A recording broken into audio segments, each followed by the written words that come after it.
West wants to export to the terrorists in Syria will certainly reach Jabhat al-Nusra.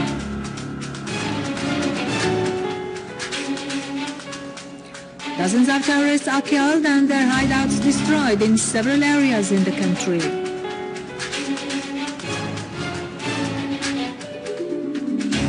Repair and rehabilitation work is underway to restore services in al-Assad.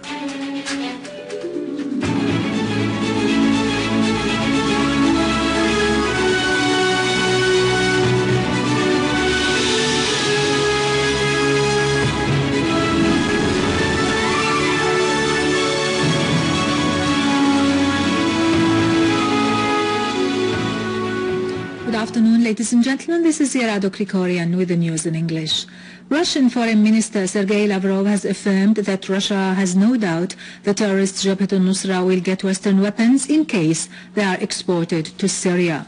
In an interview with Russia Today satellite channel, Lavrov said, "Differences between Russia and the West are related to the way the crisis in Syria should be settled, not to the final objectives."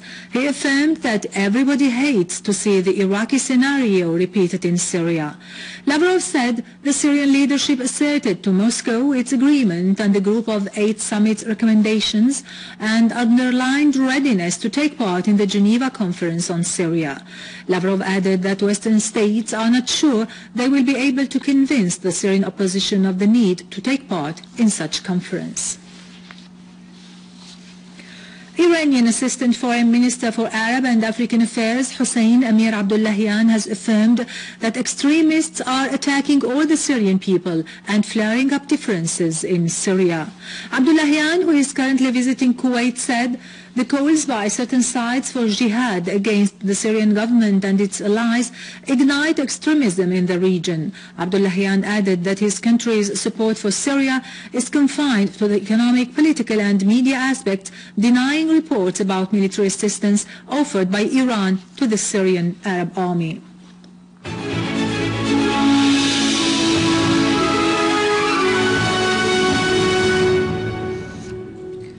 In the framework of its continued operations against Jabhat al-Nusra terrorists in Dar'a, army units killed a number of terrorists who were committing looting acts and attacking the military checkpoints, among them the leader of one of the armed terrorist groups.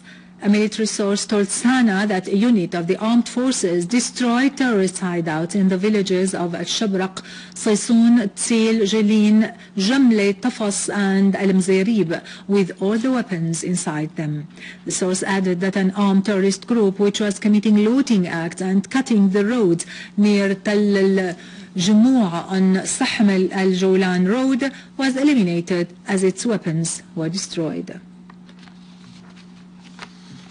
In Qunaitira countryside, a unit of the armed forces seized amounts of weapons and ammunition in Jibha town and killed terrorist Akrima al-Da'as, the leader of an armed terrorist group affiliated to Jabhat al-Nusra, and arrested others. In Al-Hasaka, an official source said that a unit of the armed forces clashed with terrorists who attacked military checkpoints in Al-Basil, Al-Muhafada and Al-Sabbagh roundabouts, killing and injuring a number of them and destroying their weapons.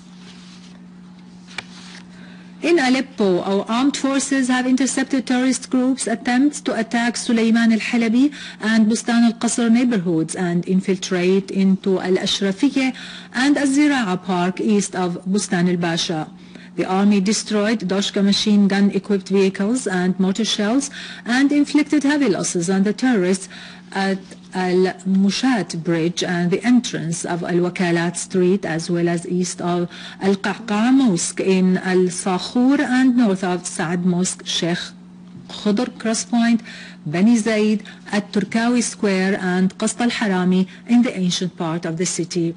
The army also foiled an attempt by Jabhat al-Nusra terrorists to attack Aleppo Central Prison and killed dozens of armed men and destroyed their equipment east of the glass and safe factories.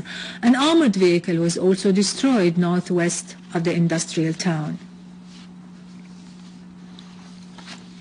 In Damascus suburbs, the army restored security and stability to the eastern and western Ghouta after eliminating several terrorists, including Dalal Mutlaq and Abd al-Salam al-Muajjal, and terrorist leader Hussan Ibrahim al-Numairi. The army also took control of the western mountains adjacent to Halboun village in Damascus suburbs.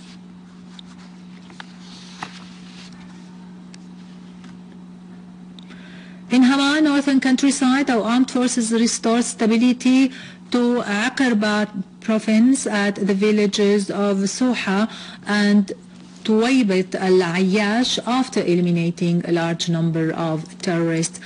The roads leading to As-Salamiya countryside were all blocked by terrorist gunmen before army interfered and fulfilled its national tasks of defending every inch of the Syrian land, clearing these areas of al-Nusra terrorists.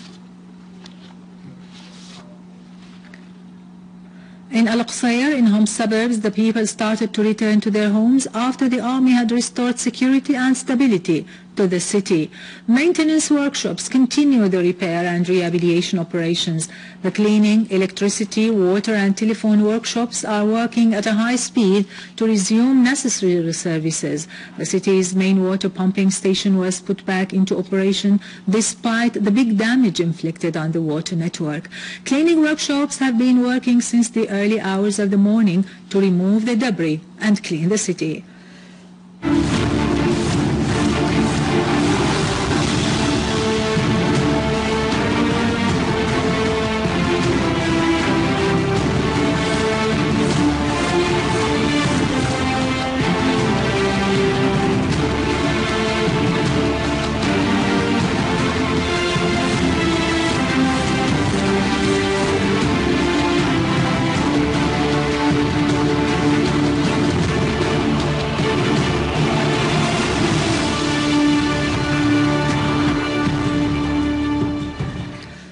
Maritime navigation information in the Russian Far East has said one of the largest container vessels in the world, Comfort, crashed off the Yemeni shores in the Pacific Ocean.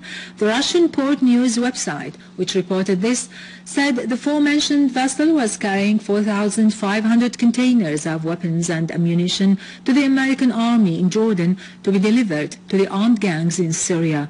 The vessel had set off from the American army's warehouses in Singapore towards Al-Aqaba harbor in Jordan to be transferred to the Syrian-Jordanian borders. Erdogan troops broke into Cordon Square in Izmir and took off tents planted by demonstrators. Anti-government protests continue in Turkey, but the methods have changed. The 2 weeks of clashes in which 4 people died and about 5,000 were injured drew increasing numbers of supporters. These standing man protests, as they are called, began Monday after the government quashed mass demonstrations, which it said were fomenting violence and chaos. The Turkish people had already arrested dozens of protesters and used tear gas and water cannons to disperse them. Now to latest business and market news after a short break.